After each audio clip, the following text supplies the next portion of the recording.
오늘 히브리서 7장 이제 들어가겠는데요. 히브리서는 7장 마지막 부분까지만 강해를 하고 잠시 이제 주제 강해로 바꾸어서 또 쉬었다가 가도록 하겠습니다. 자, 오늘은 멜기세덱에 대해서 집중적으로 좀 다루겠어요.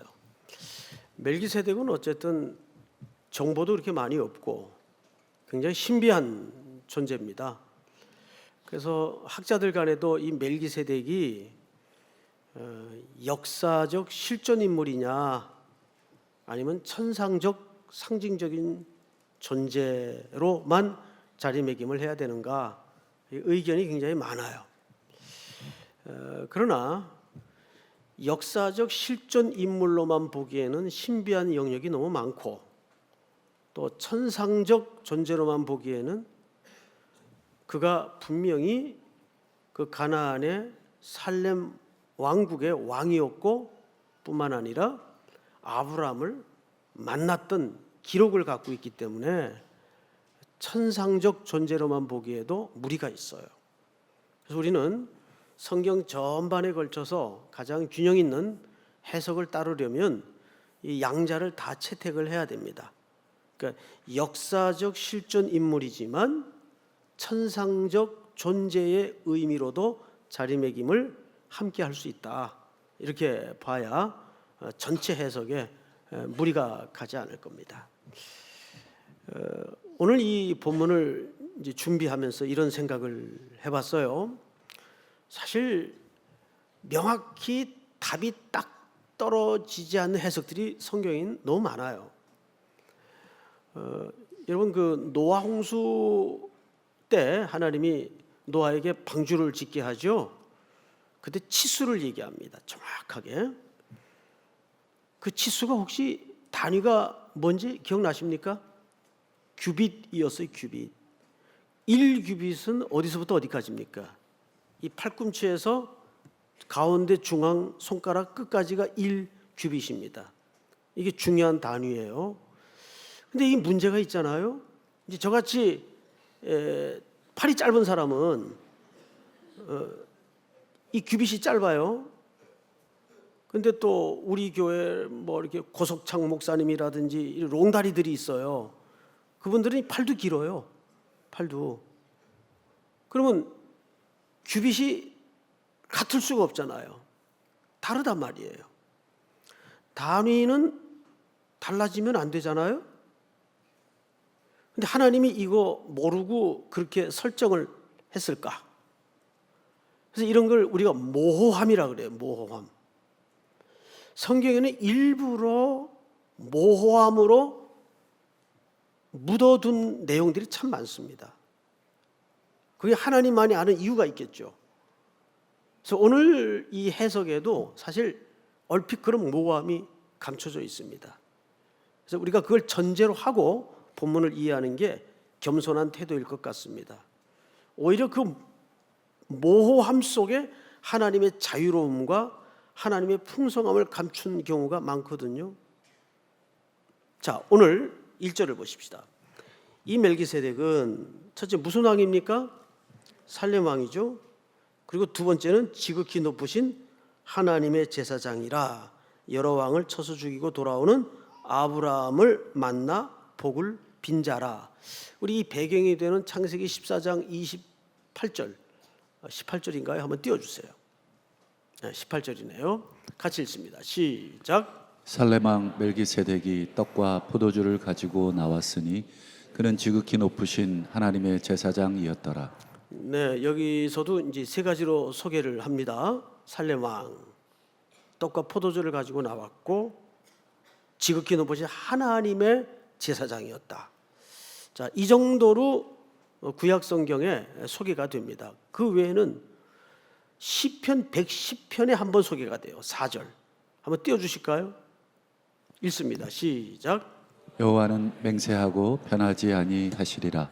이르시기를 너는 멜기세덱의 서열을 따라 영원한 제사장이라 하셨도다. 그리스도의 모형이 되는 다윗에게 약속한 겁니다. 멜기세덱의 서열을 따라 무슨 제사장이라고 소개되어 있죠? 영원한 제사장이라 하셨도다. 동시에 멜기세덱도 그런 의미에선 영원한 제사장이라는 말이 됩니다. 자, 구약 전체를 통틀어서 멜기세덱을 언급한 데가 딱 두 군데예요. 그 외에는 없습니다. 그래서 멜기세덱에 대한 정보가 굉장히 인색합니다. 그래서 이분의 정체에 대해서 알 길이 없어. 그 외에는. 자, 그러면 우리는 먼저 히브리 기자는 무엇 때문에 이 정보도 별로 없는, 그리고 신비하기까지 한 멜기세덱에 대해서 그렇게 집착을 하게 된 걸까? 왜 이 글에 멜기세덱을 그렇게 집요하게 언급을 한 걸까? 그 이유를 먼저 아는 게 필요합니다. 서론 시간에 이런 설명 드린 거 기억하죠? 히브리 기자가 이 책을 쓸 때는 그 히브리서의 독자들의 목회적 정황이 있었다 그랬어요. 첫 번째 정황은 로마의 물리적인 압박 아래 지독한 고생을 하고 있었고, 두 번째 정황은 본토 유대인으로부터 다시 율법주의와 유대주의로 회귀하라는 신앙적 공격이 맹렬하게 가해지고 있을 때입니다. 너희가 구주로 믿고 받아들였던, 영접했던 그 그리스도라는 메시아는 메시아일 수가 없다. 어떻게 메시아라면 그렇게 무기력하게 십자가에서 죽을 수 있느냐? 메시아일 수 없다. 다시 율법주의로, 유대주의로 복귀하라는 강력한 공격이 있었어요. 그런 목회적 정황을 염두에 둔 이 히브리 기자가 이분들을 어떻게 하면 그리스도 안에 더 견고히 묶어둘 수 있을까를 고민하다가 이 그리스도와 유사한 성격으로 소개된 멜기세덱의 구약의 인물에 대해서 예증을 꺼내든 겁니다. 자, 그러면 좀 다른 예증은 없었을까? 왜 하필 멜기세덱일까? 그것도 정보도 별로 없는. 그런데 1세기 시대에 이 히브리 독자들이 살고 있던 때에 그 쿰난 공동체라고 있었어요. 세례 요한도 그 일원으로 보죠. 동굴에서 최소한의 양식을 가지고 야생 생활을 하면서 철저하게 하나님의 말씀인 율법, 구약 성경을 연구하던 분들이에요. 그런 공동체 생활이 있었습니다. 그걸 보통 우리가 쿰난 공동체라고 합니다. 그런데 이분들이 주야로 먹고 하는 일은 성경을 연구하는 일이다 보니까 이분들 연구를 하면서 특별히 이 멜기세덱이라는 정체에 대해서 굉장히 신비한 느낌을 가지고 있었어요. 도대체 아브라함에게 복을 빌고 아브라함에게 11조를 드린 이 대상인 멜기세덱은 어떤 존재일까? 그렇다고 여기저기 많은 정보가 있는 것도 아니고, 그러다 보니까 오히려 이 멜기세덱이라는 존재에 대해서 많은 고대 학자들이 더 많은 연구를 하게 되었어요. 근데 그 문서가 쿰난 공동체가 살던 동굴 안에서 많이 발견이 됩니다. 그래서 오히려 가장 정보가 적은데 가장 자료가 많아요.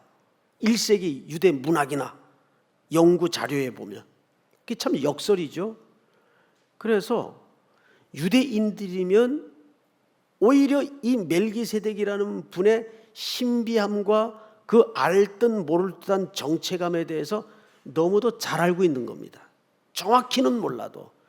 그래서 대체적인 합의가 이 정도로 적당히 합의가 되어 있던 때입니다.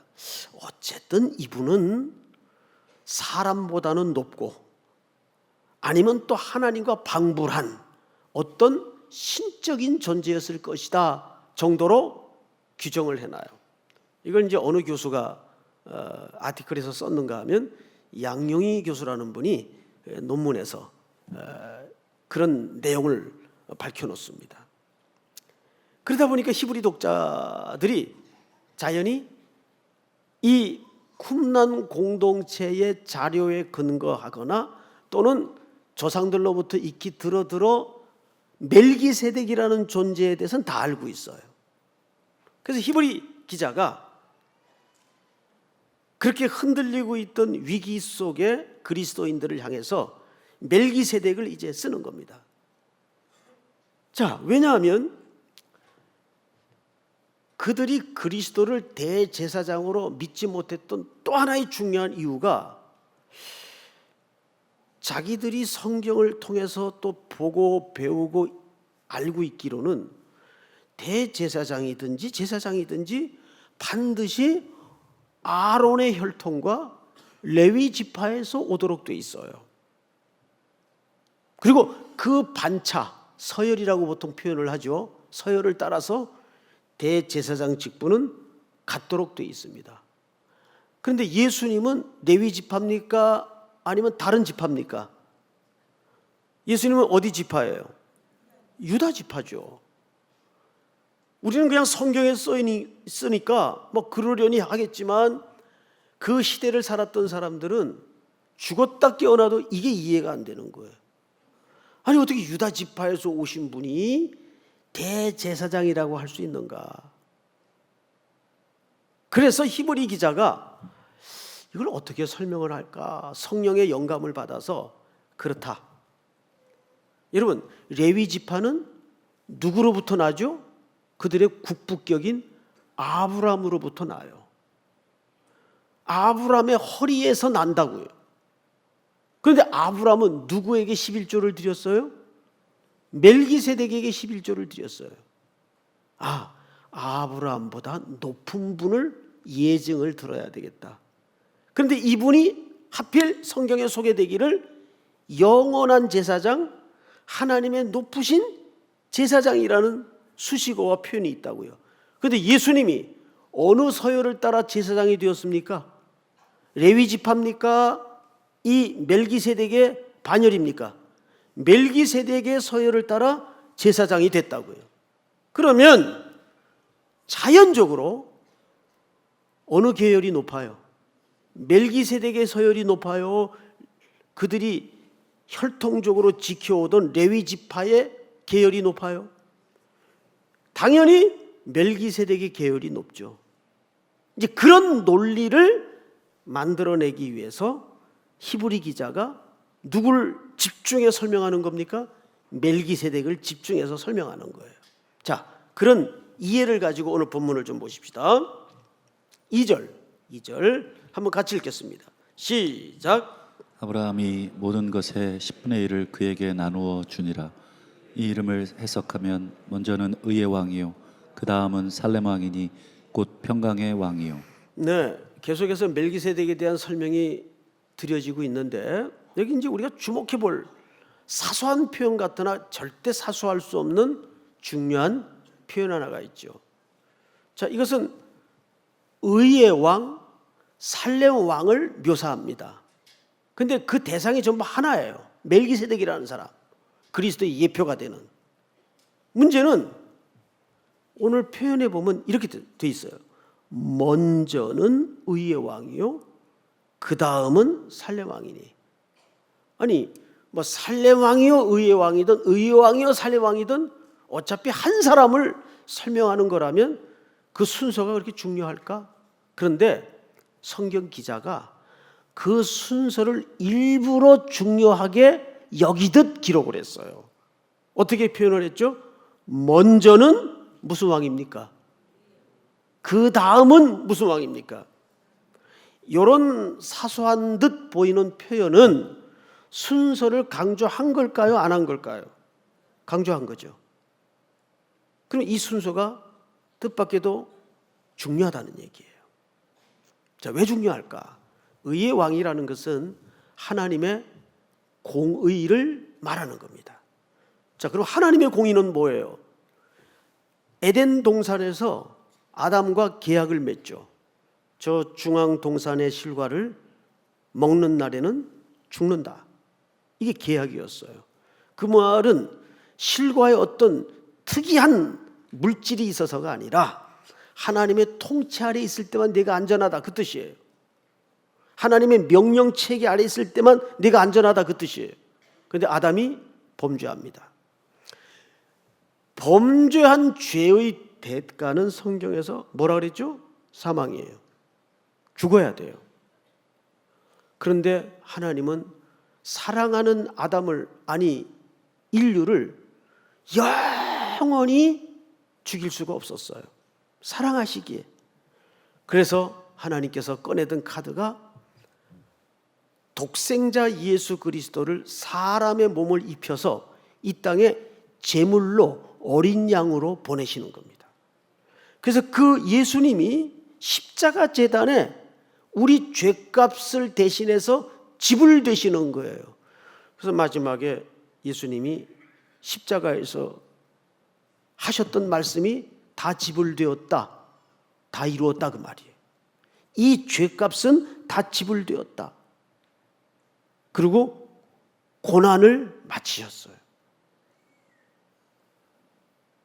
왜 제자들이 예수님의 부활을 제대로 이해하지 못했는지 아시죠? 그 죽음의 의미가 무엇인지를 몰랐기 때문에. 그러니까 십자가의 고난에 오해가 생기면 부활도 오해가 생기는 겁니다. 그래서 그 무기력했던 사람이 살아난들 부활이 내게 밥을 먹여주냐? 월급을 더 갖다 주냐? 이런 논리로 고향으로 떠나버리고 슬픈 기색으로 낙창을 하고 그런 일이 벌어진 거예요. 두려워 숨기도 하고. 그런데 언제 눈이 열어지고 가슴이 뜨거워지죠? 말씀을 풀어줄 때. 구약의 그 메시아가 그런 고난을 통해서 내 죄값을 지불하셨구나. 여러분, 그래서 하나님의 뭐가 완성이 된 겁니까? 의가 완성이 된 거예요. 공의가 충족되어진 겁니다. 그 결과로 우리에게 온 게 뭐죠? 샬롬이에요. 샬롬이라는 말은 아무 염려, 근심, 걱정이 없는 상태를 샬롬이라고 말하는 게 아니죠. 샬롬이라고 얘기할 때는 본질적으로 하나님과 내가 관계가 회복된 걸 샬롬이라고 그래요. 그래서 예수님이 부활하셔서 두려워 떨고 있던 제자 공동체에게 찾아오셔서 제일 먼저 선언하신 게 뭐죠? 평강이 있을지어다.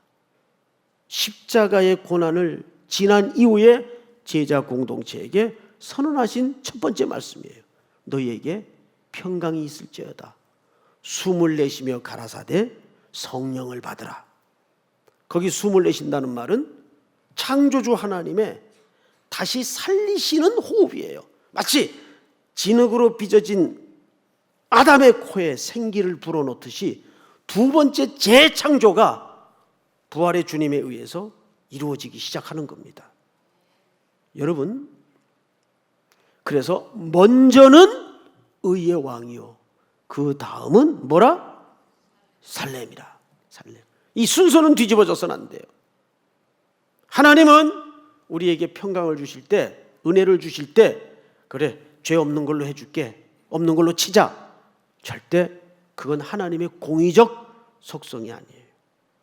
다 지불하시고 하나님의 공의가 충족된 다음에 하나님의 샬롬을 허락하는 겁니다. 그리스도의 공로죠. 오늘 그 얘기를 하고 있는 거예요. 자, 이제 3절을 한번 볼까요? 같이 한번 읽겠습니다.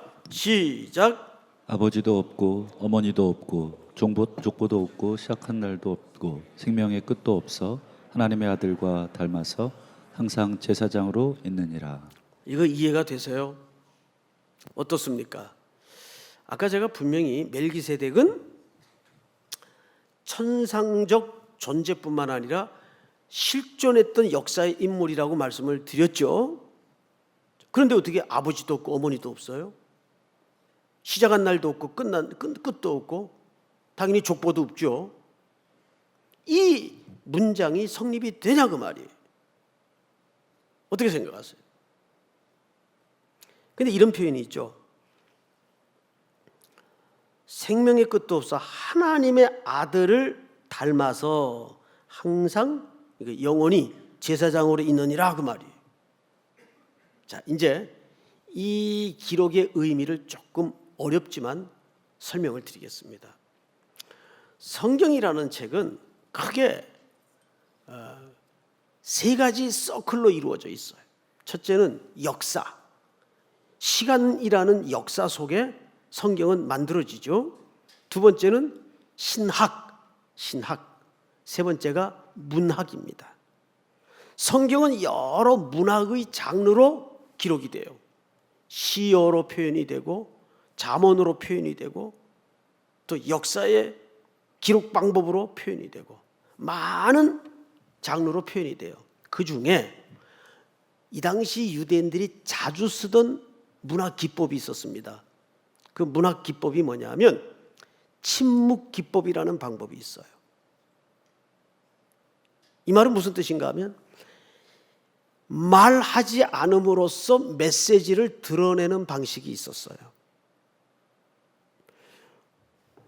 예를 들면 서론에도 말씀을 드렸지만 멜기세덱에 대해서 정보가 많다 그랬습니까? 없다 그랬습니까? 정보가 거의 없어요. 그래서 오히려 더 많은 연구와 논란의 자료가 쓰여지고 축적되었습니다. 그렇듯이 이 멜기세덱에 대해서는 성경에 별다른 기록이 없어요. 여기에는 하나님의 의도적 숨결이 감춰져 있습니다. 좀 어렵긴 하지만 이런 뜻입니다. 마치 누구와 같이 하나님의 아들을 누굽니까? 그리스도를 얘기하는 거 아니에요. 여러분, 우리가 그리스도에 대해서 많이 아는 것 같지만 사실 그리스도에서 압니까 모릅니까? 신비한 존재죠. 어떻게 남자와 여자의 결합 없이 처녀의 몸에서 생명이 나오며, 그러면 그의 진짜 아버지는 누구며? 그러니까 멜기세덱이 갖고 있는 공통점이나 하나님의 아들이신 예수 그리스도가 갖는 공통점이 유사점이 있어요, 없어요? 유사점이 있단 말이에요. 이 유사점을 연결시키기 위해서 다시 말하면 멜기세덱에 대한 정보가 감추어지거나 침묵이 된 겁니다. 그런데 성경에는 일관되게 멜기세덱을 뭘로 부르고 있죠? 영원한 제사장, 하나님의 높으신 제사장. 근데 그리스도가 어느 서열을 따라오십니까? 이 멜기세덱의 서열을 따라 제사장이 되신다고요. 자, 그러면 이제 이런 결론을 우리가 내릴 수밖에 없어요. 아브라함이 높습니까? 멜기세덱이 높습니까? 멜기세덱이 높아요. 그러면 당연히 아브라함이 11조를 드릴 때 레위는 어디에 있었어요? 낳지도 않았을 때지만 생물학적으로 아브라함의 허리에 있었어요. 그러면 또 비교해 봅니다. 멜기세덱이 높습니까? 레위가 높습니까? 더더욱 멜기세덱이 높죠. 그러면 그 영원한 제사장인 멜기세덱의 서열을 따라 오신 그 실체이신 그리스도는 레위 지파와는 구분이 되면서 동시에 제사장이면서 동시에 누구보다 높아요? 레위 지파보다 높고 아브라함보다 높다 그 말이에요. 이거를 분리시키는 거예요.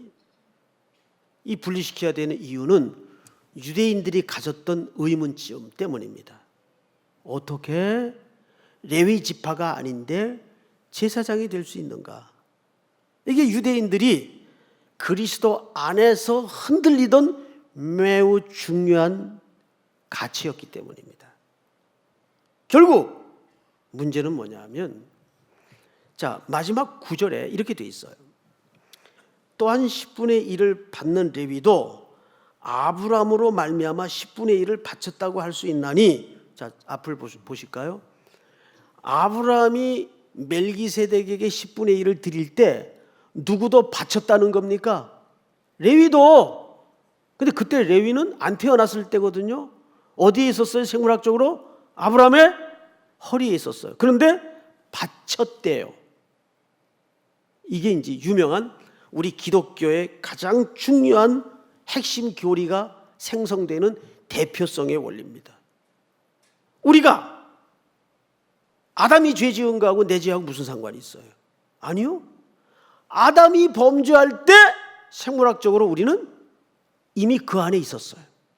그래서 그때 같이 범죄를 한 거라고요. 이게 대표성의 원리예요. 동시에 따라서 우리가 아담 안에서 죽었지만 둘째 아담이신 그리스도 안에 우리를 묶으셨어요. 이 땅의 모든 죄를 십자가에서 소멸시키시고 죄값을 지불하시고 새로운 생명, 부활의 생명으로 살아나셔서 그분이 부활하실 때 어떻게 부활하셨죠? 첫 열매로. 첫 열매가 있다는 말은 그 다음 열매가 있다는 얘기입니까? 없다는 얘기입니까? 있다는 얘기죠. 그러니까 우리는 어디 안에 견고히 서 있으면 안전하고 완전합니까? 그리스도 안에. 그러니까 그리스도 안에 있을 때 우리는 이미 그분의 속죄로 같이 속죄함을 입었고 그분의 부활의 생명으로 이미 우리는 생명을 얻은 거예요. 이제 그 모든 완성이 이 시간 속에서 하나씩 진행되고 있을 뿐이지 결론은 십자가에서 난 거라고요. 이게 무슨 원리라고요? 대표성의 원리예요. 한 사람이 죄를 범하여 모든 인류가 죽게 되었고 한 사람이 살림을 받음으로 우리가 그 안에서, 그러니까 우리는 뭐가 중요하냐면 엔 크리스토스, 바울이 가장 많이 표현했던 중요한 문장입니다. 엔 크리스토스. 결국 이 모든 인류의 해답은 그리스도 안에서입니다. 여기만이 안전하고 완전하며 답이며 길이며 소망인 것을 우리가 확인하는 자리가 되어야 돼요. 이것이 바로 이 당시 수많은 물리적인 영적인 핍박과 흔들림 속에 위기에 처했던 히브리 성도들에게 던지는 중요한 메시지이면서 동시에 오늘 우리에게 던지는 동일한 메시지예요. 다시 종교 500주년을 맞아 우리가 회복해야 될 원초적 자리는 한국교회가 좁게는 나 개인이 엔 크리스토스 하고 있는가? 그리스도 안에 머물러 있는가? 또 여러분들에게 펼쳐질 이 불확실한 한 주 속에도 한 단어를 입술에서 떼지 마시기를 바랍니다. 내가 그리스도 안에 있는가? 그래서 계시록 3장 20절 말씀해 보면 라오디게아 성도들을 향해서 내가 마음 문 밖에 서서 두드리노니 내 음성을 듣고 문을 열면 내가 들어가 너로 더불어 먹고 너는 나로 더불어 먹으리라. 그 말은 예수 그리스도가 우리 안에 머물기를 원하시고 우리 안에 주인 되길 원하시고 우리 안에 함께 하시길 원하신다는 거예요. 엔 크리스토스. 믿습니까? 이 말씀에 다시 한번 여러분들의 모든 가는 여정에 강력한 삶의 이유가 되고 동행이 되는 복이 있기를 축복합니다. 다 일어나십시다. 예수 안에 찬양합니다.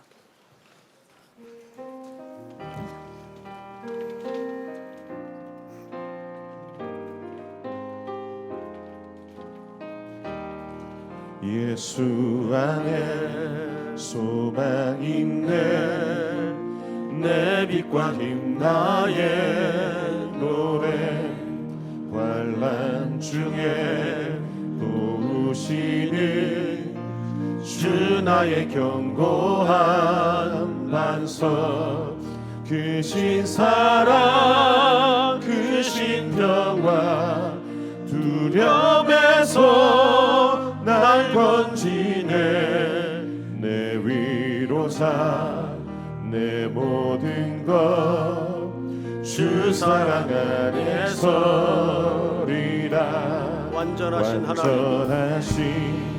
하나님이 우리와 같이 되셨네 주 사랑과 그 공의로 세상을 구원하셨네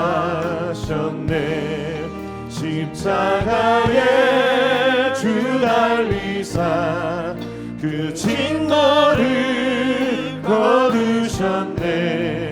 내 모든 죄 담당하신 주 내 안에 살리라. 죽임당한 세상의 빛 죽임당한 어둠 속에 세상의 빛 누이셨네. 어둠 속에 누이셨네. 영광스러운 그의 날에 무덤에서 부활했네. 승리하신 우리 주님 원수들을 물리쳤네. 나 주의 것 주 나의 것 주 보혈 안에 살리라. 주 예수의 능력으로 내 속에 두려움 없네. 능력으로 내 속에 두려움 없네. 나의 사는 모든 순간 주께서 다스리시네. 어느 것도 주 손에서 날 빼앗지 못하리라. 주 오실 날 기다리며 주 능력 안에 서리라. 우리 기도합시다. 다 같이 한번 눈을 감고 두 가지 제목을 나누었으면 합니다. 특별히 오늘 주신 말씀, 흔들리던 1세기 성도들에게 결국 히브리 기자가 초점을 맞추고 강조했던 것은 그리스도 안에서 견고히 서 있으라는 겁니다. 그리스도 안에서 영원한 우리의 대제사장이 되어주신, 우리의 죄값을 지불하시고 부활의 첫 열매가 되어주신 그 그리스도 안에 엔 크리스토스. 그리고 두 번째는 오늘도 우리는 이 장애인 주일을 맞으면서 우리 주변에 너무나 많은 연약한 이웃, 슬픔 속에 있는 지체들, 그들과 돕고 도움을 받는 가불의 관계가 아니라 함께하는 교회, 우리의 남은 인생에 순종이 이루어지게 하여 주시옵소서 하는 마음으로 우리 한번 주여 부른 다음에 기도합니다. 주여, 하나님 은혜를 감사합니다. 오늘도 우리들에게 귀한 시간을 주시어 주님 앞에 예배자로 서게 하시고